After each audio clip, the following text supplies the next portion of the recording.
Olá, membros da ASHRAE. Estamos aqui eu, Miguel Ferreiros, e o Tomás Cleto, tendo uma oportunidade de, em nome da ASHRAE Chapter Brasil, fazer entrevista com o professor Isao Yoshida, que é uma pessoa de muito destaque dentro da nossa área de refrigeração em particular. Não é isso, Tomás? Exatamente. Uma pessoa que teve uma carreira fantástica aqui no Brasil como profissional, mas também um grande mestre de muitos engenheiros hoje. Acho que a grande maioria dos engenheiros que estão dentro da área de refrigeração e ar-condicionado, né? Passaram pela varinha do professor Isao. E não foi fácil de passar, né? Mas teve que mostrar serviço. No último ano, todo mundo teve que estudar muito lá. É isso. Então, vamos saborear a entrevista com o professor Isao. Bom, professor Isao, a primeira dúvida que paira entre os muitos alunos, né? E eu não sei quantos já fizeram essa pergunta, mas a minha turma, por exemplo, nunca soube dizer: o senhor é brasileiro ou japonês? A cara não ajuda, mas eu sou brasileiro. Então o senhor já é da segunda geração. Eu sou Nisei. Isso. Seus pais foram japoneses. Meu pai veio solteiro, minha mãe veio com 11 anos de idade, eles se casaram no Brasil. E eu nasci em 32. Onde, professor? Na cidade de Bastos, estado de São Paulo. É uma cidade genuinamente japonesa, né? Tinha muitos. Naquela época o prefeito era japonês, o padre tinha que saber falar japonês. O padre era. E o senhor foi fazer, e você foi fazer engenharia? Na verdade, meus pais é que me forçaram a estudar em São Paulo. Eu terminei o ginásio naquela cidade, só tinha até ginásio. Meu pai trouxe para São Paulo dizendo que eu tinha que estudar. Certo. De qualquer jeito, né? Aí vim para São Paulo estudar. Você foi parar na FEI? Aí fiz o curso colegial, depois fiz o vestibular. E a sua formação Minha formação é Faculdade de Engenharia Industrial, Engenharia Mecânica, quer dizer, Engenharia Industrial. Naquele tempo era diferente, Engenharia Mecânica, era Engenharia Industrial. Que na época eu podia construir até prédio de 3 andares, como engenheiro industrial. A gente tinha resistência de materiais, tudo. E aí podia atuar em mecânica, elétrica, civil, química eventualmente, entendi. Era uma formação mais abrangente. E quando você saiu da faculdade... Em que ano? Em que ano foi? 1956. 1956. Saí da faculdade, fiz um estágio pequeno, um trabalho na Bussing do Brasil. Bussing era uma indústria de fabricante de peças automóveis, automobilística. Fabricava muito cruzeta para o Jeep da Willys Overland, ou pinos para General Motors. De lá fui para a Nitroquímica. Lá é que eu fiquei 7 anos e meio. E lá realmente comecei a trabalhar na área de termodinâmica. Quer dizer, era o responsável pela casa de máquinas de utilidades. Produção de vapor, produção de água, produção de energia elétrica, vácuo, ar comprimido, refrigeração, óleo combustível, isolante térmico e instrumentação. Fazia tudo isso. Era responsável por esse setor. Toda a fábrica. Naquele tempo tinha 6.000 operários quando eu entrei. Era um pouco grande, era assustador, né, na verdade. E depois, o que foi levando você para a área de refrigeração? Não, lá eu dominava bastante então toda a parte de utilidades. Certo. Então o outro seguinte emprego foi na Swift do Brasil. É responsável da engenharia da fábrica, toda a engenharia. Então aí também englobava todo agora. A parte civil, a parte também tudo igual, tratamento de água, toda a parte de utilidades. E projeto da fábrica toda. Modificações e alterações, tudo, né? Inclusive furação de poços artesianos também que tinha lá. Isso já foi em que ano? Em 1964. 64. E que história é essa do tratamento de água? Então isso foi anterior? Na nitroquímica, eu tinha, o tratamento de água não era da minha área, era de outra área, da engenharia química que tomava conta. E eu brigava muito com o pessoal do tratamento de água, porque a caldeira furava direto. Por quê? Formava a incrustação de sílica, né? E o tratamento não era bom. Então eu tive problema. Aí a diretoria um dia falou assim, de tanto eu brigar com a responsável da área, falou assim, ó, então você vai tomar conta de lá. Então acabou. Resolve você o problema, acabei, então. Mas aí eu também estudei, levei o meu pessoal responsável para a Sabesp, fazer um curso na Sabesp, para aprender a fazer análise, avaliação, tratamento de água. Então a gente cresceu junto. E lá tinha a parte de abrandamento de água, isso é, tirar a dureza da água. Certo. E tinha a parte de desmineralização, que era tirar a sílica da água. E o tratamento de água do Rio Tietê, que saía com cor de chá dessa altura. pH 2,5, quando foi pior de tudo, a água chegava a pH 2,5. Nossa. Por causa da fábrica lá de Suzano, fábrica de papel Suzano. Ah, sei. E a indústria química Fongra, chamada hoje, é outra firma aqui de Suzano também. Então, eu tive muito problema de qualidade da água. Então, a gente acabou aprendendo um pouquinho sobre tratamento de água também. E aí, voltando então, na época da Swift... A Swift era um matador frigorífico, né? Para 1000 bois por dia. Matava 1000 bois por dia. Então lá tinha turno de congelamento. Tudo. Agora, voltando um pouquinho à história, na nitroquímica. Lá eu tinha 2 unidades de carga de 500 TR, com freon 11 para a produção de água gelada. 2 unidades de 500 centrífugas. Centrífuga. Né? E com a recuperação de R11, um recuperador para tirar o ar, certo, e depois condensar, recondensar e reutilizar. Né? Então isso também hoje não existe isso. Então naquele tempo tinha isso. E outra coisa importante, quando essa unidade não podia operar por questões de energia, então entrava o turboejetor. Os ejetores, não turbo, os ejetores de vapor para resfriar a água, né, água gelada até 5 graus. Então, e aí era um sistema com ciclo ejetor. Era o ejetor de 2 estágios, o primeiro estágio de 150 libras, quer dizer, 10 kg de vapor, e na alta pressão, e na baixa de 2 kg, produzindo vapor. Aí fazia um vácuo e a água resfriava a água por vácuo. E quem fazia esses equipamentos? Quem eram os fabricantes? Ingersoll Rand.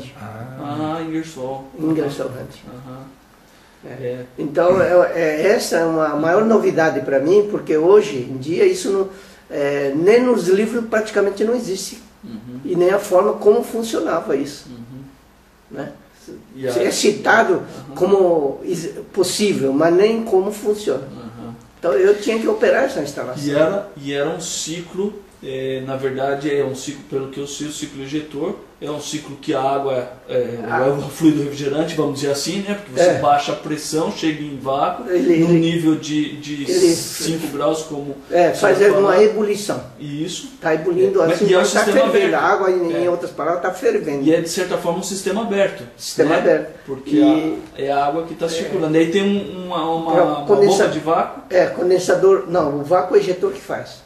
Não, mas depois tem uma bomba de vácuo para tirar o eventual ar que vai entrar no sistema? Não. Então tem o condensador, condensador tipo atmosférico, com água bruta do rio, jogava direto a água. Então tá vazão grande, com coluna de mais de 10 metros de altura, porque ele é atmosférico, condensador atmosférico. Então eu acho que são coisas que hoje é até difícil de ser... até de explicar isso, porque não existe na cultura, nos livros nem se fala, nem se toca num negócio desse. Agora, na Swift, coisa diferente que tinha, eram 6 condensadores verticais abertos, né, com o turbininador de água. Shell tubo. Shell de tubo aberto. O turbininador ficava nos tubos. Isso. Entendi. Para a água circular, fazer maior volta o percurso, para poder trocar de calor. Que diâmetro de tubulação? 2 polegadas. 2 polegadas. Lá tinha operador direto limpando, né? Porque... Agora, esses projetos todos, eles eram feitos em casa, aqui no Brasil, ou vinha de fora? Não, todos eles eu já recebi já pronto. Os injetores foram importados já há muitos anos antes. Já. O da Swift também. Da Swift, outra coisa interessante é amônia condensada mandava para o sistema com bomba de alta pressão. Hoje ninguém trabalha com bomba de amônia condensada, você jogar lá para o sistema com bomba. Ele vai por gravidade só. Vai por gravidade só. Né? Não, lá tinha naquele tempo bomba para poder levar. Por conta da distância. Na verdade é uma coisa, né? Eu acho que isso é até uma coisa interessante, porque hoje muita gente não se preocupa, mas se a gente perceber hoje considerando algumas instalações, né, é muito comum ter uma quantidade de vapor na linha de líquido muito grande, porque o vapor sai praticamente saturado no recipiente de líquido e segue por linhas longas, e é normal que a gente tenha vapor, e isso às vezes acaba atrapalhando o desempenho das válvulas de expansão.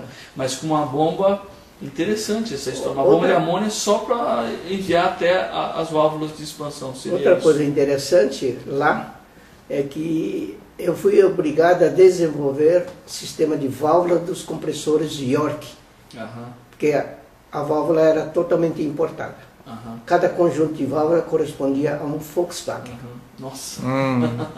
Isso na época que a York nem vinha aqui no Brasil, era tudo importado. Tudo importado. Né? Então eu fui na Valvoar. Certo. Valvoar não, acho que agora me fugiu. Não tem importância. A empresa que fabricava válvulas para compressor de ar. Certo. Aí eu fui lá discutir com eles como que funcionava. Eles não tinham o aço próprio para amônia. Aí que eu expliquei como é que era aí eles importaram da Suécia o aço e que fizeram os primeiros testes. E aí funcionou. A mola também era importada. Eu fui na fábrica de molas e pedi para desenvolver a mola. E também foi desenvolvida a mola de contrapressão daquele cabeçote do compressor para não estourar. Nós não tínhamos a figura de consultores e empresas projetistas na época, não é, professor? Cada a gente ia por conta. Eu era atirado e ia no mercado procurar fabricante. Desenvolver, ele cliente, usuário, desenvolvia produto, vamos dizer assim. Então, valvoar, chamava valvoar. Então a gente tinha que fazer isso, senão não podia, a gente tinha verba. Ou na empresa americana você tinha uma verba, fazer a verba do ano, quanto vai gastar em peças, quanto vai gastar em mão de obra, pessoal de manutenção, tudo isso, e não podia estourar aquela verba.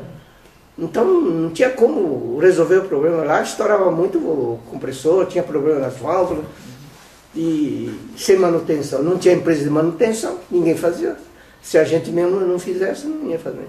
Falando em manutenção, uma coisa importante, voltando um pouquinho atrás, lá nas 500 TR do Schiller da Carrier. O problema maior eram os mancais. E o mecânico, só tinha um mecânico na firma inteira que sabia fazer isso.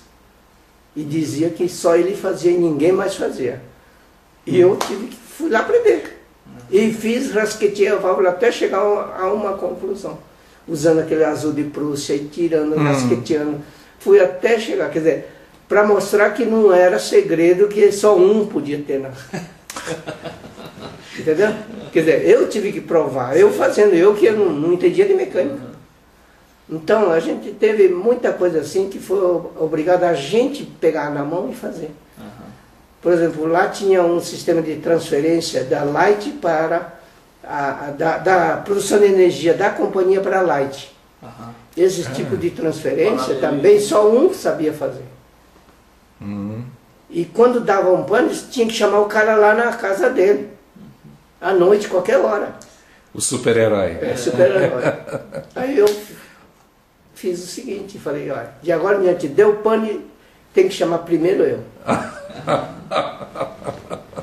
eu vou lá ver o que é. Mas aí eu tinha estudado um pouquinho lá os manuais e comecei a resolver o problema. E assim foi. E o senhor ficou na Swift por quanto tempo? Fiquei com 2 anos. E depois, então logo em seguida o senhor já estava... Já logo está no mercado só de refrigeração agora. Aí eu passei na área, na SUSA, passei na área de... Eu fui contratado para montar 13 instalações frigoríficas do SEASA. Na SUSA, já. A SUSA tinha ganho uma concorrência de 19 frigoríficos, mas 13 estavam previstos inicialmente. Então eu fui contratado para montar essas instalações. E aí comecei a montar. E correndo o interior todo. E aí, então, na verdade, a sua, vamos falar assim, a empresa, porque eu sei que o senhor ficou na SUSA por muito tempo. 28 anos. 28 anos também. E aí, todo o desenvolvimento, então, mais específico... Eu comecei montando a instalação, depois, no fim da parte de montagem, eu já fui passando para a área de orçamento. Montando em campo. Montando em campo. Montando em campo. Montagem, teste, pôr em funcionamento. Mas nessa época também, agora a gente já está falando de que ano, professor? 68. Já nessa época, 1968, os projetos eram feitos aqui ou também vinham da Suíça? Era totalmente feito no Brasil. Que maravilha! A gente recebia instruções, manuais de orientação, como calcular isso, aquilo, velocidades adotadas do amônia na tubulação, para outros refrigerantes, qual é a velocidade em função da temperatura. Guias de boas práticas que a SUSA tinha. A SUSA tinha um manual. Mas a engenharia era feita aqui, a engenharia do sistema. Toda ela, a gente calculava, como eu disse, eu calculava um por um, cada equipamento, dimensionava, selecionava compressores, condensador. A gente fazia levantamento de carga térmica primeiro, aí selecionava o compressor, selecionado o compressor, aí passava para os outros equipamentos. E o evaporador e condensador era calculado um por um, né? No lápis, velocidade da água, número de tubos, número de passes, passe par ou passe ímpar, de acordo com a saída que a gente... E calculava o comprimento, área de troca, era tudo feito aí. Vendia e vai para a engenharia para detalhamento só. Às vezes o detalhamento da engenharia dizia que alguma coisa não estava certa. Sim, normal. Tinha que retrabalhar mais, tem detalhamento. Faz uma verificação completa. Mas aí é engenharia de detalhamento. E aí o engenheiro fazia o cálculo, depois ia para campo para acompanhar toda a montagem. Não, a gente fazia o orçamento, ganhava concorrência e aí a gente ia para o campo. Quer dizer, acompanhar ou pôr em marcha. A gente não acompanhava a montagem, mas todos os meus engenheiros que trabalhavam comigo eram obrigados a ir na instalação que ele vendeu e ir lá pôr em marcha, junto com o responsável técnico. Mas e aí, professor Issal, nem sempre as coisas davam certo. Alguma coisa, eu suponho, desviava daquilo que foi projetado. Como é que era isso de você certificar aquilo que você mesmo projetava? Como funcionava? Bom, eu tive por objetivo é sempre aprender mais. E para isso eu chamava o técnico, ou ia lá e tomava uma cervejinha à tarde, e batia um papo sobre a instalação, era direto. Essa é a melhor forma de descobrir todas as coisas. Aí ficava sabendo tudo, que ele metia o pau na engenharia, que a engenharia fez assim, mandou eu fazer assim, mas não vou fazer, quer dizer, ele dizia tudo. Então eu estou aprendendo, estou pegando. Cada coisinha que ele falava, estou aprendendo. Né? E coisa que ele não entendia, eu explicava pela teoria para ele. Não, isso funciona assim, assim, o engenheiro fez assim por causa disso, isso, isso. Explicava para ele. E nós dois aprendíamos. Perfeito. Ele aprendia e ele passava para mim a experiência. Né? E a gente aprendia, porque eu sempre vivi na experiência. Eu não sou muito de teoria, eu sou muito de prática. Então eu conseguia, vamos dizer, captar o que os técnicos falavam. E aí juntava a teoria mas e a também prática. o senhor acaba, pelo que você falou, você também é que fala? Tinha essa coisa já de dar uma aulinha, uma instrução para o cara, de ajudar ele a visualizar ter um entendimento melhor daquilo que ele estava vendo. Aquilo que ele fazia, eu explicava por que teoricamente ele estava fazendo aquilo. Porque aí eu tinha teoria. Sim. Né? Teoria básica que eu sabia. Né? Então, eu, na verdade, eu aprendi muito na SUSE. Era um básico plus, né? Era um básico plus. Mas também ajudei muito a empresa, né? em desenvolver as coisas. Né? Ganhei prêmios da empresa por ter feito coisas boas para a empresa de evolução técnica dentro do equipamento, né? Trocar um tipo de válvula por outro tipo de válvula. Claro. Então, fiz muita coisa. Eu estava vendo aí uns papelados, tem uns prêmios que eu ganhei. Até em valor, eu falei, pô, hoje é dar milhões, o que é milhões? Naquele tempo era milhões, né? Mas, e aí eu queria perguntar, uma instalação que o senhor falou assim, putz, essa deu gosto, essa minha filha, essa é uma instalação que eu gostei demais que eu tenha trabalhado nela. Bom, duas instalações me chamaram a atenção. Uma é Cefre. Cefre, eu conheço. Eu também conheço. Nossa, eu visitei. você me levou lá. Centrais frigoríficas de Mairinque. Isso. Aquela instalação. Aquela é uma instalação que não foi projeto nosso básico, mas o detalhamento tudo foi nosso. O projeto básico foi de um dinamarquês. Do Anders Lindborg, não foi? Mas o nome do cara não era o Anderson, era um outro. Mas a firma é a Anderson. O Anders Lindborg da Frigoscandia. Frigoscandia, isso, Frigoscandia, tá certo, a firma. E quem ficou aqui era um outro, eu não me lembro agora o nome dele. O Jens, não foi o Jens? Não é bem Jens, acho que tem uma coisa parecida, mas não é. Bom, tudo bem, vamos então essa é uma empresa que naquele tempo era um passo à frente na tecnologia no Brasil. Nós estamos falando de uma câmara frigorífica de grande capacidade.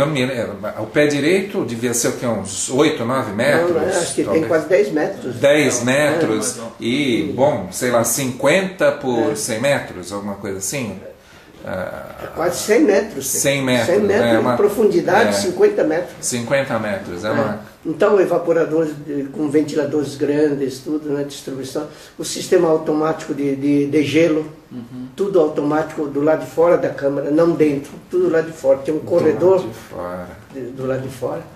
Então, aproveitamento de energia. E câmara de congelados, menos 30, não é isso? Isso é uma coisa, Miguel, que até hoje o pessoal não faz as estações de válvula de maneira correta numa instalação, o que é um problema gravíssimo para você fazer manutenção, para você fazer alteração deles. E isso em 73, se não me engano, né? Essa instalação. Já o pessoal da Frigoscandia tinha o cuidado de desenvolver. Perfeito. E vocês então detalharam toda essa instalação. Detalhamos e montamos e pusemos em funcionamento. Né? Então, aquela é uma instalação típica, considerada boa na época e até hoje é considerada referência. É uma referência até hoje, exatamente. E outra é uma instalação de menos 50 graus, vendida para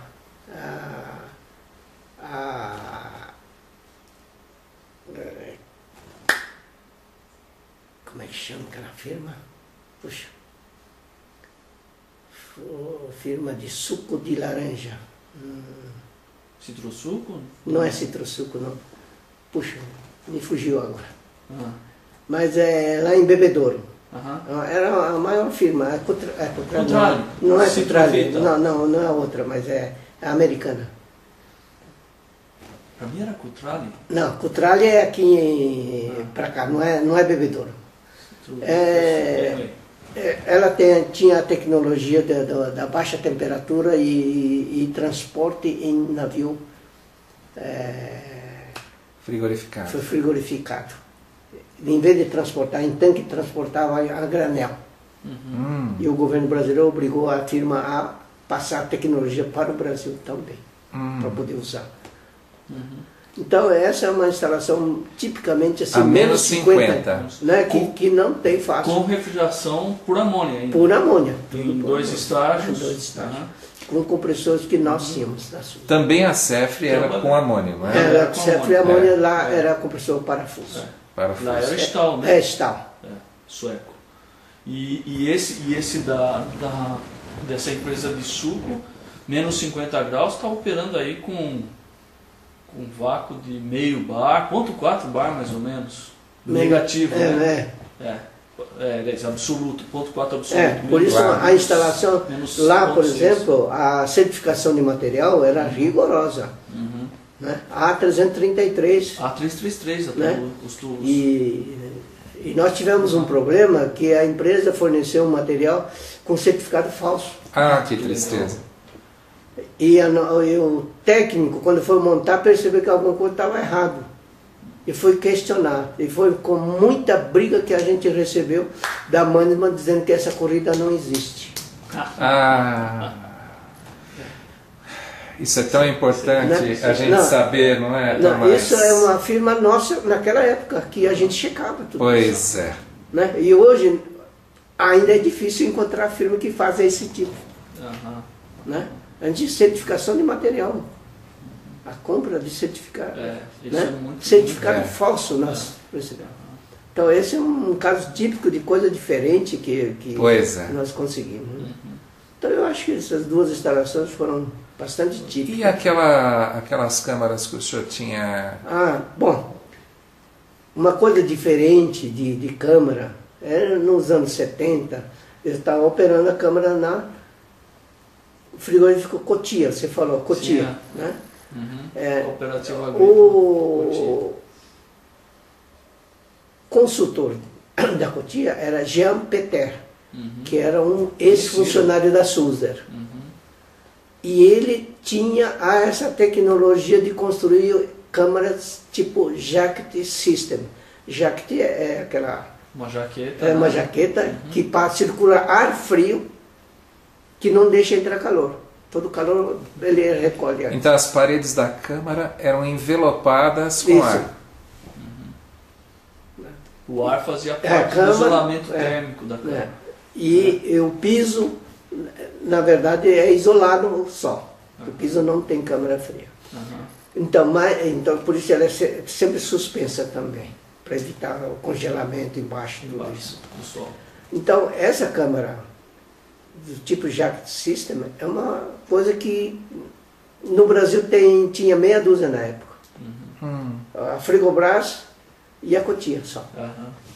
Né? Mas é uma câmera interessante porque tem que entender um pouquinho a tecnologia. Porque ela não deixa entrar calor, mas ela não tira calor do produto. Então aquela história de congelar a carne até menos 15 para deixar menos 20, não funciona. E muita gente fazia isso. Ainda hoje muita gente faz o término do congelamento na câmara, né? O que não é legal. A câmara é para receber o congelado e não para terminar de congelar ele. Né? E aí ela funciona para o sistema de congelados. De congelado, realmente congelado. Esse então era o certo. Porque você não tinha desidratação de jeito nenhum, porque naquele tempo os produtos não eram embalados em plástico, eram tudo em sacos de aninhagem, tipo aninhagem para bois, tudo. Então, esse tipo de câmara evitaria perda, realmente perdas. E a perda não é pequena, a perda por evaporação vai aí a 5%. 5% de quem mata 1000 bois, você já viu quantos bois? Não é por dia quantos bois. Você paga qualquer instalação. Então aí começou a surgir o túnel de resfriamento rápido, que também não era usado no Brasil. Isso foi em que ano? 80. 80. Recente, não é? Então, recente para nós. 80 já faz 30 anos. Já faz 30 anos. É verdade. Túnel de resfriamento rápido. E nós, para calcular, era um sufoco, porque você tinha que calcular o caminhamento, a temperatura. O produto vai andando. Entra a 37 graus e tem que sair a 15 graus, mais ou menos. E com a velocidade da chamada Nória transportadora, e você dividia em 2 blocos, um lado mais frio, depois do outro lado menos, porque esse daqui que dava o choque, O choque térmico era para envolver de frio e deixar que evitar a evaporação. Mas eu ganhava concorrência assim, mas claro, tecnicamente. Uma concorrência que eu ganhei na cálculo de carga térmica, já imaginou? Conte essa. Então o senhor ganhou uma concorrência. Nós praticamente perdemos a concorrência. E ganhou a obra por cálculo de carga térmica. Vamos ver essa história. Ele começou a calcular, o evaporador dele era menor. O concorrente. Concorrente. Aí eu falei, mas como que é menor? Aí ele chamou numa reunião, eu e ele junto. Eu falei, mas não se faz. Fica difícil. Fica difícil. Não, mas eu não quero saber. Ele chamou, eu sou obrigado a ir, né? Aí eu falei, eu não sabia como tinha calculado. Aí eu perguntei para ele, a sua carga é pequena, como que você calculou? Aí ele falou assim, calculei assim, eu falei, qual é a temperatura do piso que você calculou? Tantos graus, eu falei, então, tá aí o problema, eu falei, o piso, ele calculou como 0, num ambiente onde a temperatura é quase 40 graus. Eu falei, lógico que dá, não tem carga térmica no piso. Isso é ar-condicionado, mesmo ar-condicionado nessas condições tem que ser considerado. Porque em ar-condicionado, geralmente, piso é 0, né? Piso, né? Porque ele põe chão, né? Não tem carga térmica. Ele não sabe por quê, né? É aquela história, não entendeu o princípio. Que é ar-condicionado também, se tiver camada de ar embaixo, piso não é o piso chão. O chão é 24 graus úmido. Isso. Então, carga térmica é 0, né? Mas ele não analisou sobre esse aspecto. Ele não entendia. Todo piso é 0, ele achava. Então, não tem carga nenhuma. Não tem carga nenhuma. Então, eu falei, tá errado aí. Aí ele não teve nem o que falar. Eu respondeu o quê? Acabou a reunião. Bom, professor, chegamos então ao fim da nossa entrevista. Na verdade, foi uma tarde fantástica, com muito aprendizado, muita informação, muita história, né? Experiências que eu acho que são preciosas, e eu acho que para a gente que participou foi excelente, e nós cremos também que muita gente vai olhar e vai apreciar toda esses momentos, essa história que a gente teve aqui conversando. Então nós gostaríamos de agradecer o ASHRAE Chapter Brasil. Agradece muito a sua colaboração, a sua disposição de estar aqui com a gente hoje, né?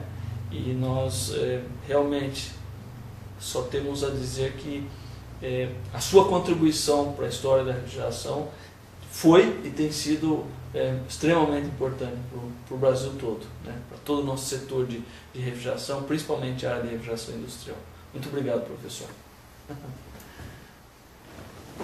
Eu que gostaria de agradecer por ter lembrado da minha pessoa. Espero que eu tenha contribuído um pouquinho para esclarecer as coisas, para colocar, vamos dizer, uma abertura para os novos engenheiros, os novos profissionais da área, e que a forma principal para isso é a participação maior dessa juventude. O mais importante é a participação em tudo, em todas as entidades, quanto é entidade de classe, ou cursos, palestras, seminários. Eu acho que esse é o lado mais importante para a pessoa aprender. Eu acho que eu aprendi um pouquinho com a minha participação nas entidades de classe. Eu sempre participei de quase todas as entidades de classe, desde a fundação da IBF, Ibragel, Sindimag, lá no IBNER, na IBF. Então, eu acho que é importante isso. Se a pessoa participar, ela vai crescer sozinha, junto com a pessoa. Era isso, então. Muito bom. Obrigado, professor. Obrigado, professor.